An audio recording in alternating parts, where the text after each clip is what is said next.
Je m'appelle Claire Bennett, et j'ai 35 ans. J'ai appris que ma mère avait vendu le vignoble que mon grand-père m'avait légué, le jour où j'ai vu des inconnus prendre des mesures pour y construire un complexe hôtelier de luxe. 6 jours plus tard, je me trouvais dans la nouvelle boutique de ma sœur, une boutique à 200 000 $, pendant que mon héritage volé finançait des lustres en cristal, des présentoirs importés, et un champagne que personne, en réalité, n'avait l'intention de se rappeler. Ma mère a levé son verre devant près de 100 invités, et a attiré ma sœur contre elle. Et nous devons remercier Claire, a-t-elle annoncé. Son vignoble a financé la fille qui méritait vraiment un investissement. Puis elle a ri. La salle entière l'a suivie, car tous croyaient que j'avais consenti à la vente. Ma sœur m'a souri par-dessus le bord de son verre, s'attendant à ce que j'encaisse l'insulte, comme je l'avais toujours fait. Au lieu de ça, je lui ai rendu son sourire. Consulte ta boîte aux lettres demain, ai-je dit.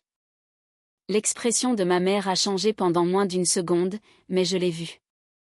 Le lendemain matin, à 8 heures, mon téléphone affichait 62 appels manqués. Un message vocal commençait avec ma mère en larmes, se transformait en cri, et se terminait au milieu d'une phrase. Tu ne peux pas prendre la boutique. Ta sœur a déjà, je l'ai écouté une fois, j'ai posé le téléphone face contre table, et j'ai ouvert le dernier document que mon avocate m'avait envoyé. Ma mère pensait que la lettre était une menace.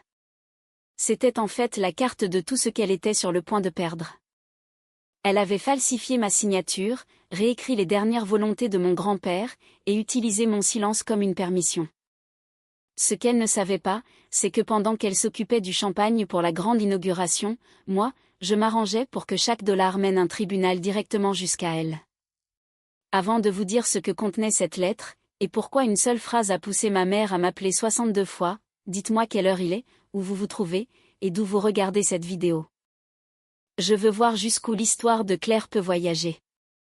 4 ans plus tôt, mon grand-père Arthur m'avait légué le vignoble d'Amber Ridge, 17 acres à l'extérieur de Hillsborough, en Californie, avec le chai de production, les droits d'eau, et toutes les dettes liées à l'exploitation. Ma mère, Evelyn, trouvait cela injuste. Ma jeune sœur, Madison, y voyait un potentiel gâché entre mes mains.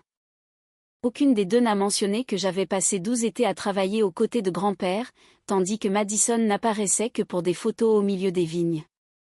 Il m'a appris à presser un raisin délicatement, à examiner le pépin, et à goûter la peau avant de faire confiance à une mesure de sucre.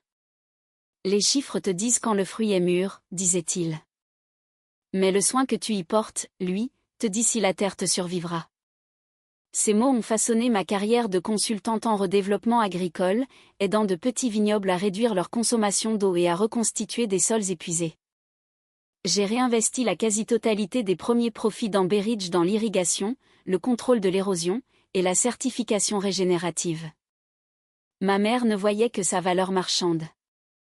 Madison voyait de l'argent que, par égoïsme, je laissais dans la terre. La boutique a commencé comme une autre des réinventions soudaines de Madison. Elle avait quitté 3 emplois en 2 ans, mais elle a annoncé que le commerce de luxe était sa véritable vocation, et a présenté un tableau d'inspiration au lieu d'un plan d'affaires. Elle voulait une vitrine de premier choix, des agencements italiens, un inventaire de créateurs, une agence de lancement, et 200 000 $ de la part de la famille. Ma mère m'a demandé d'investir pendant un dîner, bien que le montant ait déjà été décidé avant mon arrivée. J'ai proposé d'examiner les projections, d'aider à négocier le bail, et de contribuer à hauteur de 20 000 $ une fois que Madison aurait complété un budget et obtenu un financement indépendant. Madison a repoussé sa chaise et a dit que je l'humiliais. Ma mère m'a dit que grand-père Arthur m'avait assez donné, et qu'on ne devrait pas permettre à une sœur de détenir toute la sécurité de la famille. J'ai répondu que le vignoble n'était pas l'argent de la famille. Il était légalement à moi, fragile sur le plan opérationnel, et soutenait déjà 6 employés. La discussion s'est terminée par ma mère déclarant « Un jour, tu apprendras que la terre compte moins que les gens ». 3 mois plus tard, les invitations sont arrivées pour la grande inauguration de « Voiles et Violettes », une boutique dont l'existence, apparemment, ne nécessitait plus ma coopération. Le premier avertissement est venu 12 jours avant l'ouverture. À 5h17, un lundi matin, ma banque a signalé 2 tentatives infructueuses d'accès au compte d'exploitation d'Amber Ridge depuis la région de ma mère. J'ai changé tous les mots de passe et me suis dit qu'elle avait peut-être utilisé un ancien identifiant partagé par erreur. À midi, j'ai appelé Raphaël Ortiz, le régisseur du vignoble que grand-père avait formé. Raphaël a dit qu'une femme de la nouvelle équipe de propriétaires avait demandé les registres d'eau et les estimations de production. Quand je lui ai dit qu'une telle équipe n'existait pas, il a admis que ma mère était venue avec des documents portant ma signature. Elle prétendait que j'avais autorisé une vente confidentielle et que je ne voulais aucun appel avant la transition. Raphaël a refusé de remettre les clés du matériel, mais a supposé qu'il pouvait y avoir un arrangement familial que je n'avais pas annoncé. Ma mère s'était servie de ma réputation de discrétion pour faire douter des gens honnêtes de leur propre instinct. Je me suis rendue à Amber Ridge cet après-midi-là. Le panneau en bois de grand-père avait disparu. Un panneau temporaire indiquait « Futur site du complexe hôtelier Bellwether Vineyard » et des piquets d'arpentage traversaient l'ancienne parcelle de Zinfandel. Le directeur du développement de Blue m'a félicité pour la vente. Je lui ai dit qu'aucune vente n'avait été autorisée, et son assurance a disparu. Son dossier de clôture montrait un acte de propriété enregistré transférant Amber Ridge pour $1 million, bien en deçà de sa récente évaluation. Mon nom figurait en bas, mais l'initiale de mon deuxième prénom était fausse. La certification notariale me plaçait à Santa Rosa un jour où je présentais une proposition de conservation de l'eau à Portland. Je n'ai pas pleuré devant lui. J'ai photographié chaque page, lui ai demandé d'arrêter tous les travaux non essentiels, et je suis retournée à ma voiture. Ce n'est qu'une fois la portière fermée que mes mains se sont mises à trembler. Je me suis souvenu d'être avec grand-père au lever du soleil lors de ma première récolte, le regardant ouvrir un raisin et me dire que la propriété n'était pas le droit de consommer quelque chose. C'était le devoir de le laisser en vie. Maintenant, ma propre mère avait transformé ce devoir en luminaire et en robe de soie. J'ai cherché son numéro. Mon pouce a hésité sur le bouton d'appel, car une partie de moi voulait encore qu'elle fournisse une explication qui me permettrait de rester sa fille. Puis une nouvelle alerte bancaire est apparue. Quelqu'un avait de nouveau tenté de réinitialiser le compte du vignoble. J'ai verrouillé le téléphone, démarré la voiture, et choisi les preuves plutôt qu'une explication. Le bureau d'enregistrement du comté a confirmé que l'acte avait été déposé 11 jours plus tôt. Le dossier de séquestre autorisait ma mère à communiquer en mon nom et incluait un permis de conduire expiré que j'avais rangé dans une armoire verrouillée. Elle avait toujours la clé d'urgence que je lui avais donnée après une fuite de plomberie. Je lui avais donné un accès parce qu'elle était ma mère, et elle traitait la confiance comme un outil laissé sans surveillance. Le produit de la vente a été transféré sur un nouveau compte contrôlé par Evelyn Bennett. $200 000 sont allés à Voile et Violette LLC, tandis que 119 000 autres ont payé des dettes et des frais de lancement.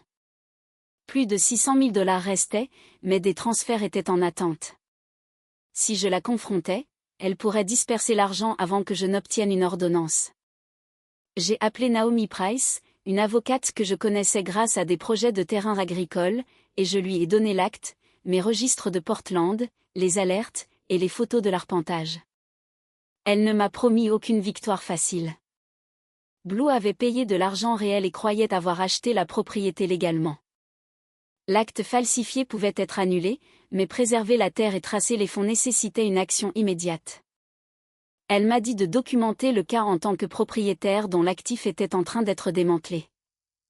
J'ai fixé la signature copiée jusqu'à ce que l'encre devienne floue.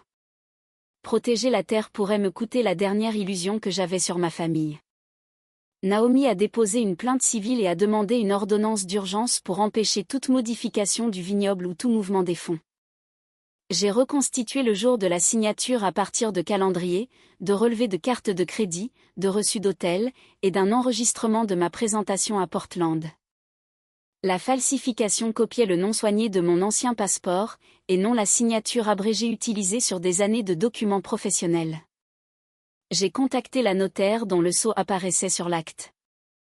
Le sceau avait expiré 18 mois plus tôt, et elle avait signalé sa perte après avoir déménagé ses bureaux. Sa déclaration sous serment a transformé un soupçon en un acte traçable. Raphaël m'a transféré le message que ma mère lui avait montré. Il provenait d'une adresse ressemblant à la mienne, mais une lettre dans le domaine était différente. Il lui ordonnait de coopérer, de garder le silence, et de dire à l'équipe que je restructurais l'entreprise. L'adresse avait été enregistrée quelques jours avant la visite de ma mère, alors Naomi a ajouté ces registres à notre demande de preuves. Elle m'a prévenu que l'affaire rendait une enquête criminelle probable. Je voulais que le vignoble me soit rendu et que l'acheteur soit dédommagé, mais je ne voulais pas que ma mère aille en prison. Mes souhaits pouvaient influencer l'issue, a dit Naomi, mais pas la contrôler. Un acte falsifié n'était plus un simple différend familial privé. La preuve la plus accablante venait du séquestre. Ma mère avait précipité la clôture en prétendant que je subissais un traitement médical et que je ne pouvais pas apparaître par vidéo. Elle a demandé au personnel de ne pas me contacter car le stress pouvait menacer mon rétablissement. Un courriel joint incluait les instructions de virement de Madison. Madison écrivait « Envoie notre part en premier. La date d'ouverture ne peut pas être reportée. » Ma mère a répondu « Claire sera en colère, mais le temps qu'elle comprenne, le magasin sera opérationnel. » Madison a répondu avec un emoji cœur « Tu trouves toujours un moyen. » Jusqu'alors, j'avais envisagé la possibilité que Madison croyait que j'étais d'accord. Ce message a fermé cette porte. Elle n'avait peut-être pas falsifié l'acte, mais elle savait que le plan dépendait d'agir avant que je ne comprenne. Seule dans ma voiture, j'ai failli appeler ma mère. Je l'imaginais me dire qu'elle avait paniqué et qu'elle avait l'intention de me rembourser. L'explication sonnait insultante avant même qu'elle ne la donne. J'ai rangé mon téléphone. Le juge a programmé l'audience d'urgence pour 7h30 le matin suivant la grande inauguration. Naomi voulait que je n'y aille pas, mais ma présence servait deux objectifs. Ma mère avait dit à des parents et à des partenaires commerciaux que j'étais une investisseuse consentante. Si je disparaissais, elle prétendrait que j'avais changé d'avis par jalousie. Si j'y assistais sans confirmer son histoire, si j'observais ce qui était dit, et si je laissais le processus juridique commencer après la célébration, l'attention resterait sur la fraude. Plus important encore, l'argent restant resterait là où nous pourrions le préserver, car ma mère croyait toujours que je ne savais rien. J'ai écrit une seule lettre à livrer avec les notifications officielles après l'audience. Elle ne contenait aucune insulte et aucun appel à l'amour. Elle disait que le vignoble n'avait jamais été à elle pour le vendre, que ma signature n'avait jamais été à elle pour l'emprunter, et qu'être ma mère ne la plaçait pas au-dessus de la loi. La dernière ligne disait « Tu m'as appris que le silence signifiait la permission. Demain, tu en apprendras la différence. » Voile et Violette a ouvert un jeudi soir, sous des roses blanches et des drapés dorés. La vitrine correspondait au tableau d'inspiration de Madison, comptoir en pierre, rampe en laiton, miroirs importés, et un salon d'essayage derrière des rideaux de velours. Un photographe se déplaçait parmi les invités tandis qu'une journaliste lifestyle enregistrait des interviews. Chaque surface polie reflétait une partie d'Amber Ridge. Le bar de dégustation représentait les réparations d'irrigation. Le lustre équivalait aux cotisations d'assurance maladie de 3 travailleurs. L'inventaire existait parce que les vignes de mon grand-père avaient été converties en une signature falsifiée. Je portais une simple robe bleu marine et je suis entrée seule. Ma mère a immédiatement traversé la pièce, m'a embrassé la joue, et m'a chuchoté qu'elle était soulagée que j'ai décidé d'être mature. Madison nous a rejointes, vêtue d'un tailleur de créateur blanc de sa collection d'ouverture. Pendant un instant, les deux femmes m'ont scruté, cherchant des signes que je savais. J'ai félicité Madison pour la foule et n'ai rien dit sur le vignoble. Leurs épaules se sont détendues. Ma mère m'a tendu une coupe de champagne achetée avec mon argent. Je l'ai tenue sans boire. Des invités m'ont remercié de soutenir ma sœur. Un membre de l'association des commerçants a dit que mon investissement s'avérait réussi. Les femmes soutiennent les autres femmes. Chaque compliment resserrait quelque chose dans ma poitrine. Il m'avait transformé en témoin d'un mensonge, puis avait présenté toute objection comme une trahison. Je voulais dire que la générosité exigeait le consentement. Au lieu de cela, j'ai gardé le programme et j'ai envoyé à Naomi des photos identifiant les biens achetés avec les fonds traçables. À 18h45, alors qu'un quatuor à cordes jouait près des cabines d'essayage, un greffier du tribunal a accepté le dernier dépôt de Naomi. À 18h52, un coursier assermenté a récupéré le paquet scellé contenant ma lettre et les notifications préparées pour être livrées après l'audience du matin. À 19h, Madison a tapé une cuillère contre son verre et est montée sur une petite estrade. Le silence s'est fait dans la salle. Elle a remercié les créateurs, l'équipe de lancement, et ma mère, la qualifiant de seule personne qui avait cru en son rêve depuis le début. Ma mère l'a rejointe et a passé un bras autour de sa taille. Puis Evelyne m'a regardé droit dans les yeux. Il y a une autre personne que nous devrions remercier, a-t-elle dit. Claire a toujours préféré la terre et les feuilles de calcul, mais même elle a finalement compris quelle fille valait la peine qu'on investisse en elle. Quelques invités ont ri avec incertitude. Ma mère a levé son verre plus haut. Son vignoble a rendu cela possible. Merci d'avoir investi dans la fille qui le mérite. Des applaudissements ont éclaté autour de moi. La journaliste Lifestyle a tourné sa caméra dans ma direction. Les gens me regardaient comme si j'étais une sœur généreuse honorée, et non une propriétaire moquée avec le produit de sa terre volée. L'humiliation était précise. Ma mère ne se contentait pas de cacher la fraude, elle me forçait à cautionner la hiérarchie qui l'avait justifiée. J'ai senti le vieil instinct monter en moi, l'instinct de maintenir la paix, de protéger son image, et d'expliquer ma propre douleur plus tard, dans une pièce où personne n'aurait à en être témoin. Puis je me suis souvenu du courriel de Madison. Tu trouves toujours un moyen. J'ai posé le champagne intact sur un plateau et me suis approché de l'estrade. Ma mère a souri, s'attendant à un discours. Je me suis arrêté assez près pour que le microphone capte chaque mot. Consulte ta boîte aux lettres demain, ai-je dit. Les applaudissements ont faibli jusqu'au silence. Les yeux de ma mère se sont fait plus perçants. Le sourire de Madison est resté figé, mais une de ses mains s'est refermée sur le bord du podium. Je n'ai pas donné d'explication.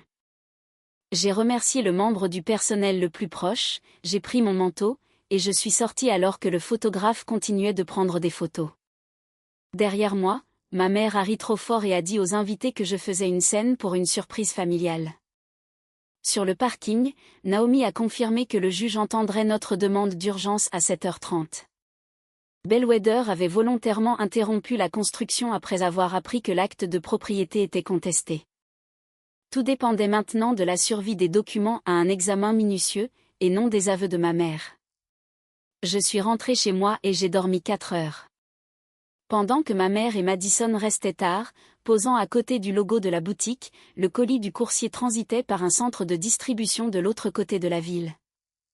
À l'intérieur, ma lettre reposait sur des copies de l'acte falsifié, de la déclaration sous serment de la notaire, du calendrier de traçage des actifs, et de l'avis de l'audience d'urgence. Ma mère avait passé la soirée à célébrer une ouverture. Elle ne savait pas que les mêmes photos publiées en ligne documentaient l'emplacement de biens qu'un tribunal pourrait ordonner de préserver. Le lendemain matin à 7h25, j'étais assise à côté de Naomi dans une salle d'audience silencieuse. L'avocat de Bellwether est apparu à distance et a déclaré que l'entreprise suspendrait tous les travaux pendant que le titre de propriété serait examiné.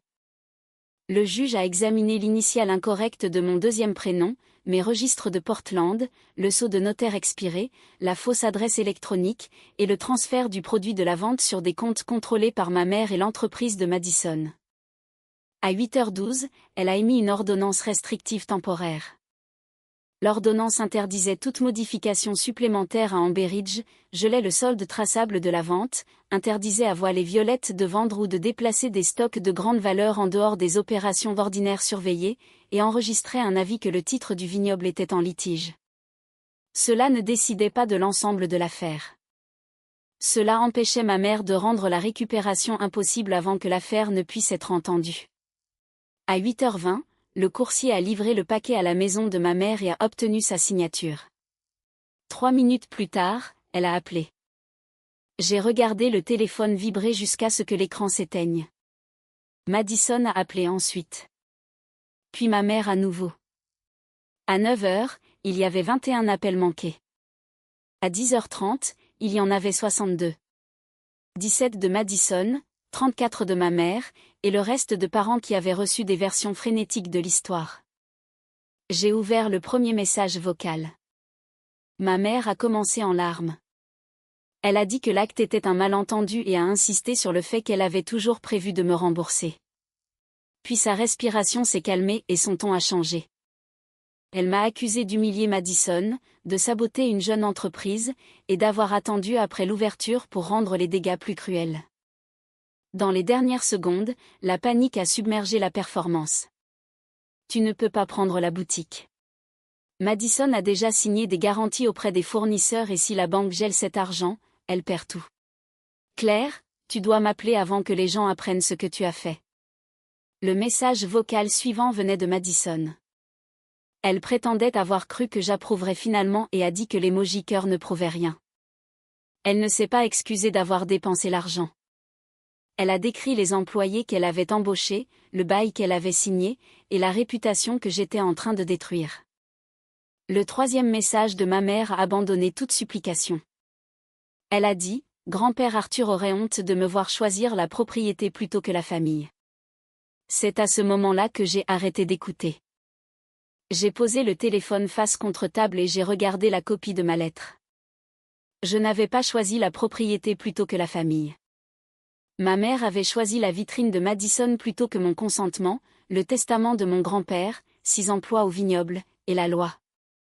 Elle appelait ça de l'amour, parce que l'amour sonnait mieux que le favoritisme quand on le disait à voix haute. Qu'est-ce qui fait le plus mal, être trahi en silence ou être publiquement remercié pour la chose même qui vous a été volée? J'ai mis en sourdine tous les membres de ma famille, sauf Naomi, et je me suis rendue à Amber Ridge. Raphaël et l'équipe attendaient près du chai de production. Je leur ai montré l'ordonnance et leur ai dit que le vignoble était protégé pendant que le tribunal déterminait le titre de propriété. Personne n'a applaudi. Les vignes avaient toujours besoin de soins. Les travailleurs avaient toujours besoin de certitude.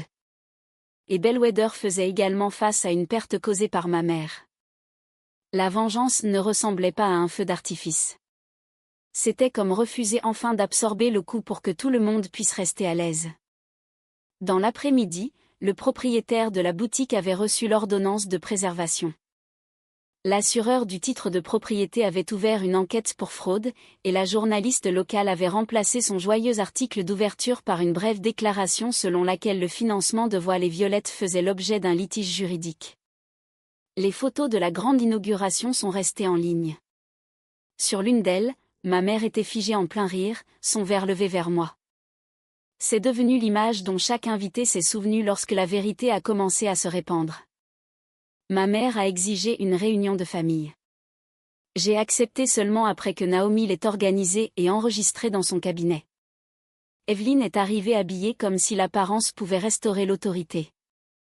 Madison est venue avec son petit ami, Devon. Ma mère a posé ma lettre sur la table et a dit que la paperasse avait été mal gérée. Naomi a placé l'acte à côté de la déclaration de la notaire. Une « mauvaise paperasse » n'avait pas créé une fausse adresse électronique, volé mon identité, inventé une maladie, falsifié un sceau, et transféré plus d'1 million de dollars. Ma mère a dit que grand-père Arthur avait blessé la famille en laissant le vignoble à une seule petite fille. Dans sa version, elle avait corrigé une injustice et investi là où l'argent pouvait créer un avenir. Je lui ai rappelé qu'Amber Ridge avait déjà des employés, des contrats, et un plan de conservation. Elle appréciait le rêve de Madison parce qu'il était emballé dans des lettres dorées. Evelyn a dit que je pouvais toujours gagner plus, alors que Madison avait besoin d'un commencement. Ma compétence n'avait jamais gagné le respect. Elle m'avait simplement rendu plus facile à voler. Madison a nié savoir quoi que ce soit sur la falsification. J'ai fait glisser son courriel du séquestre sur la table, puis j'ai ajouté un message de sa demande de prêt. Elle avait décrit le transfert comme le produit d'une vente de vignoble familial en cours de finalisation sans l'implication directe de la propriétaire, et l'avait certifié exact. Devon a lu la page et s'est éloigné d'elle. J'ai posé mes conditions. Le titre de propriété serait restauré, l'acheteur innocent Bellwether indemnisé, et chaque dollar traçable rendu. Les actifs de la boutique achetée avec les fonds volés resteraient sous la supervision du tribunal. Ma mère corrigerait son mensonge auprès de chaque parent, vendeur, employé, et invité. Aucune des deux femmes ne pourrait entrer à Amber Ridge sans permission écrite. Je dirais au procureur que je préférais la restitution à l'incarcération, mais je ne retirerai aucune preuve ni ne qualifierai la falsification de malentendu familial. Ma mère a repoussé sa chaise. Elle a dit que je lui demandais de perdre sa maison. J'ai répondu qu'elle avait vendu la mienne. Madison a dit que fermer la boutique détruirait sa carrière. Je lui ai rappelé que 6 employés du vignoble avaient appris par un étranger que leur lieu de travail pourrait être démoli. Devon est parti avant la fin de la réunion. Madison l'a suivi dans le couloir, mais il a refusé de revenir. Ma mère est restée assise, soudainement plus petite, sans public à persuader. L'affaire a duré 9 mois, avec médiation, expertise comptable, et une action en revendication de titres. L'acte a été déclaré nul car ma mère n'a jamais eu l'autorité de transférer en Berridge. Bellwether a renoncé à sa réclamation après l'intervention de l'assureur du titre. La piste de l'argent a été moins indulgente. Sur les 1,18 million de dollars, le gel a préservé 643 000. La restitution a obligé ma mère à liquider ses investissements, à renoncer à la quasi-totalité de son épargne retraite, et à vendre la maison de 4 chambres où elle avait organisé les fêtes de fin d'année pendant 22 ans. Après l'hypothèque, les impôts, et les règlements, elle a emménagé dans un appartement d'une chambre au-dessus d'un cabinet dentaire. Les meubles qui ne rentraient pas ont été vendus aux enchères. Pendant des années, elle avait mesuré la sécurité par ce qui pouvait être exposé. Désormais, chaque objet devait justifier son espace. Voile et Violette a duré 8 semaines. Elle n'a pas été fermée par punition. Elle s'est effondrée sous le poids de ses finances réelles. Un séquestre a identifié ses agencements et son inventaire comme des actifs achetés avec des fonds tracés. Le propriétaire a résilié le bail après des loyers impayés et une clause de divulgation violée. Les fournisseurs ont fait valoir les garanties personnelles que Madison avait signées sans les lire. Le logo doré a été retiré, l'inventaire vendu aux enchères, et le produit est allé à la restitution. Madison est restée responsable de 78 000 dollars, est entrée dans un plan de remboursement de 5 ans, et est devenue directrice adjointe dans une chaîne de vêtements de milieu de gamme. Le travail était honnête, mais elle détestait devoir rendre des comptes à quelqu'un qui ne confondait pas le désir avec le mérite. Devon a mis fin à leur relation après que Madison s'attendait à ce qu'il refinance sa copropriété pour sauver le magasin. Elle m'a blâmé. Il a dit que les documents du tribunal révélaient une version d'elle qu'il ne pouvait plus ignorer. Je n'ai pas répondu. Le procureur de district n'allait pas classer sans suite un acte falsifié enregistré publiquement. Ma mère a évité la prison parce qu'elle n'avait pas de casier judiciaire, a procédé à la restitution, et a finalement coopéré. Elle a reçu 3 ans de mise à l'épreuve supervisée, 600 heures de travaux d'intérêt général, des conseils sur la criminalité financière, et une interdiction d'agir en tant que fiduciaire. Madison a bénéficié d'une procédure de déjudiciarisation pour sa fausse déclaration de financement, a accompli des travaux d'intérêt général et suivi des cours d'éthique, et est restée redevable de la dette. Éviter la prison ne signifiait pas éviter les conséquences. La correction publique a fait plus mal que l'appartement. Ma mère a envoyé un courriel aux invités, aux commerçants, au personnel du vignoble, et aux parents, admettant que je n'avais jamais consenti et qu'elle avait utilisé un acte falsifié. L'association des commerçants l'a retirée de son comité, et ses amis ont cessé de l'inviter à des événements. La photo d'elle en train de rire a circulé à côté de la correction. Elle voulait un triomphe public et a reçu un souvenir permanent du moment juste avant que son mensonge ne s'effondre. Lors de la médiation finale, ma mère a demandé 5 minutes en privé avec moi. Naomi est restée de l'autre côté de la porte vitrée. Evelyn a dit qu'elle avait passé mon enfance à supposer que la fille qui demandait moins ressentait moins. Elle a admis que les exigences de Madison la faisaient se sentir nécessaire, tandis que mon indépendance la faisait se sentir inutile.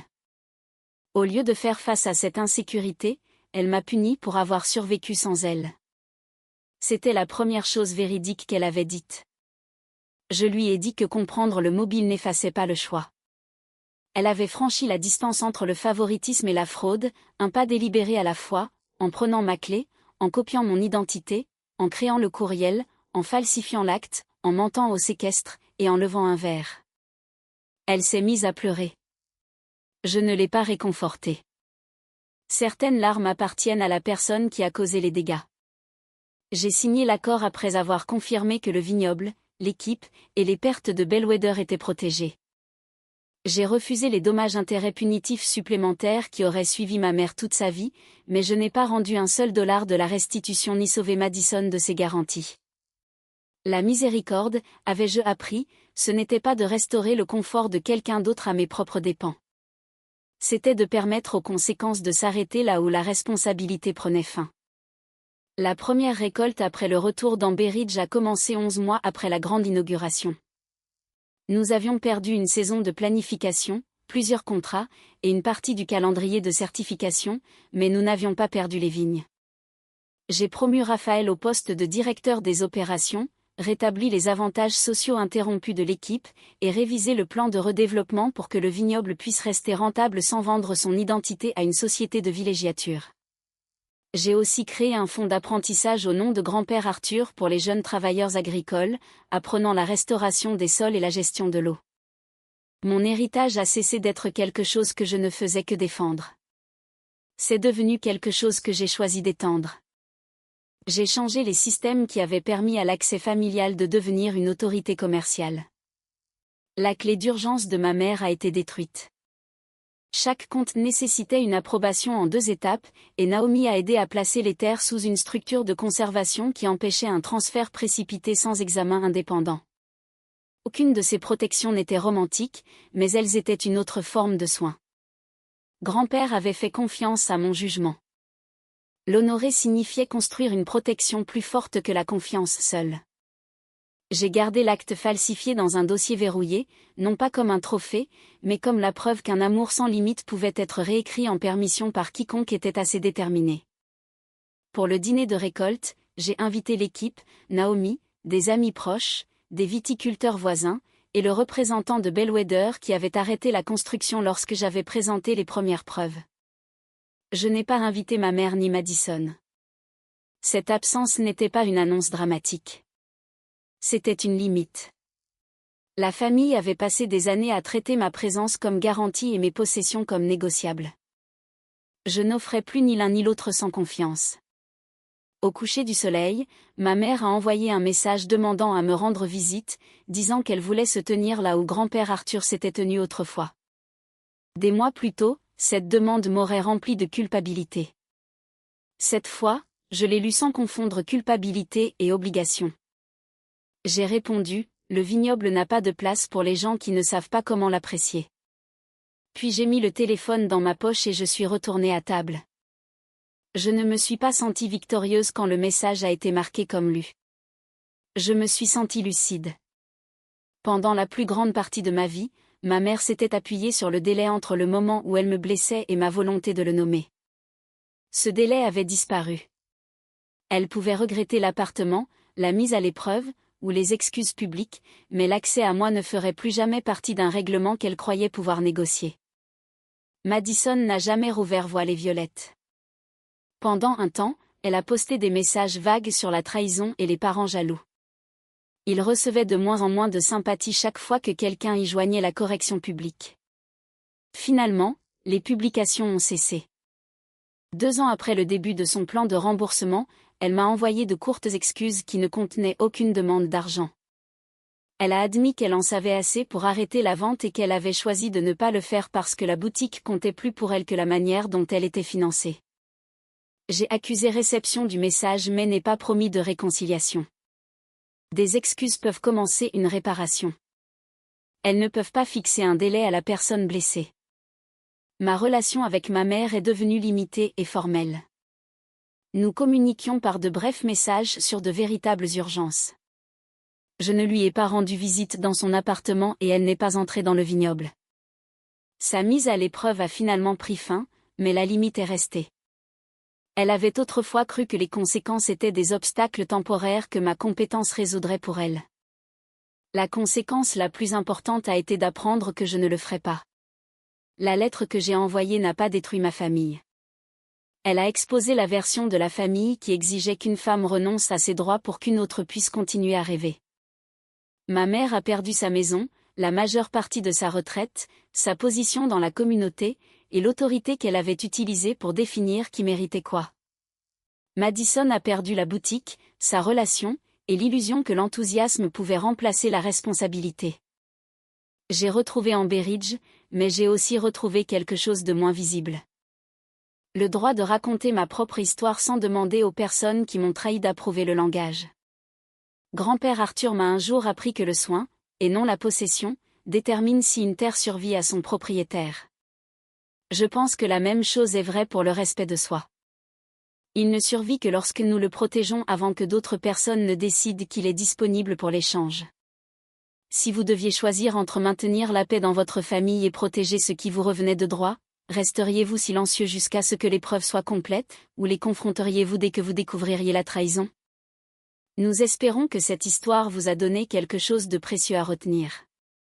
Cette vidéo est entièrement fictive et créée uniquement à des fins de narration dramatique et éducative. Nous espérons qu'elle vous rappelle que votre avenir n'a pas besoin de se construire autour des personnes qui n'ont pas su honorer votre passé. Vous avez le droit de recommencer à zéro, sans emporter avec vous dans le prochain chapitre tous ceux qui vous ont déçu.